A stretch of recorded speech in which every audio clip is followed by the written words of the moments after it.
ওমানকে হারিয়ে সুপার পড়ে যাওয়ার লড়াইয়ে টিকে আছে ইউএই। আগামী 17 সেপ্টেম্বর মুখোমুখি হবে পাকিস্তান বনাম ইউএই।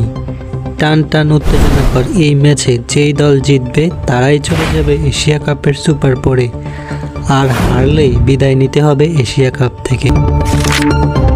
অন্যদিকে ইন্ডিয়া 2 ম্যাচে 4 পয়েন্ট নিয়ে নিশ্চিত করেছে সুপার ফোর।